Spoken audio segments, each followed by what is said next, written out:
The reason we bought Hag Wood in 2004 was to deal with an ochreous upwelling adjacent to the Cong Burn, which is in the valley within the main body of Hag Wood. The reason we bought the whole of Hag Wood and this piece of land here, which amounts to about 50 acres, was so that in the future, if we needed to, we could build a mine water treatment scheme, albeit a relatively small one, a passive scheme. But so far we haven't needed to do so because the ochre that's upwelling adjacent to the Cong Burn is actually dropping out, and this is helped by falling branches and vegetation, which creates a terracing effect.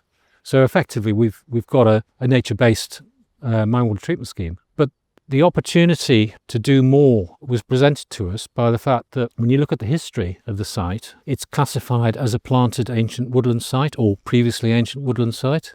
So when we bought the wood, it looked very different to how it does today because you had a closed canopy. You could hardly see any of these semi-mature hardwoods because they were being hemmed in by all the conifers. So the opportunity was there to harvest a good quality conifer crop. So having felled all the conifers and we removed 4,000 tonnes of timber, we then were able to undertake a nature recovery project. And the proceeds from the timber have more than paid for the work that we've done in replanting. I just think that's a wonderful plus. So the new planter you can see in the tubes, but we're relying to a large extent on natural regeneration. The natural regeneration is effectively allowing the trees that are still in existence from the ancient woodland to drop the seeds and for those seeds to germinate, and that will produce a much more natural looking woodland. The composition of the woodland will reflect, hopefully, what was here before the conifers were planted. We've left open areas which we've sown with species rich grassland. So when the trees grow up, we will have open glade areas. In addition to all the tree planting, we dug this pond last year and we've planted about 300 wetland plants around the edge. So eventually the margins will grow up and it'll naturalise. Mark's been the lead for this work, obviously, but my role has been really to sort of assist with any kind of nature recovery elements and where it fits into our broader sustainability plan and our nature recovery plan. Through the work that we've done in partnership with Scottish Woodlands and the North East Community Forest, we've been able to regenerate this woodland, which will be there in years to come for the community to enjoy. This is the third year I've come back here, so you can kind of see the growth and regeneration of the trees. The woodland flora is doing exceptionally well. That's bouncing back nicely. We've seen bugle, we've seen bluebells, we've seen yellow pimpernel, we've seen all sorts of different species here, some of which are ancient woodland indicator species. So it's great to see those coming back in this woodland. This is a really special site. It shows the principles of the sustainability plan in so many different ways. We are treating mine water.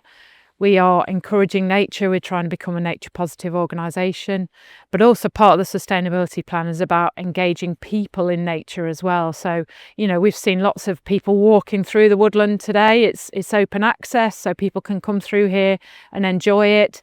We've installed benches so people can linger a bit longer, get their breath, or just take in this amazing environment. So it says so much about the work that we do, and it's a really positive example of that. Well, I suppose in a nutshell, what we're trying to do is to restore a resilient woodland ecosystem, and that is really on 3 different levels. So we're looking at creating a multi-layered woodland. So the first layer is the woodland, then we've got the ground flora, and that will change over time. Diversity will increase. If you think back to how it would have looked when the conifers were here, you had a dark canopy, very little light going in, needle drop, very acidic, so the soil was cooler, and all those factors inhibited vegetation growth. So having removed the conifers and got the light back into the woodland, we now get a much broader selection of ground flora, and hopefully those indicator species that we were talking about earlier will have a chance to spread and flourish. And then the third layer, which we often forget, is that bit that we're standing on at the moment. It's the hidden half of nature. So under a conifer woodland, you had those acidic conditions. It was cold,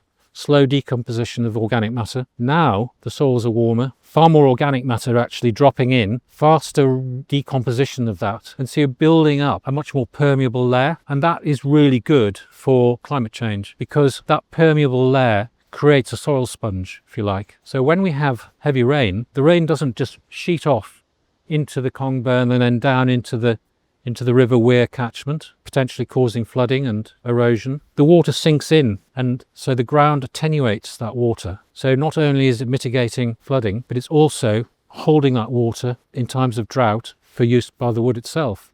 And when you think that 1% increase in organic matter in these soils will give an increased water holding capacity of, for this wood, 4.5 million litres, it does make a huge difference.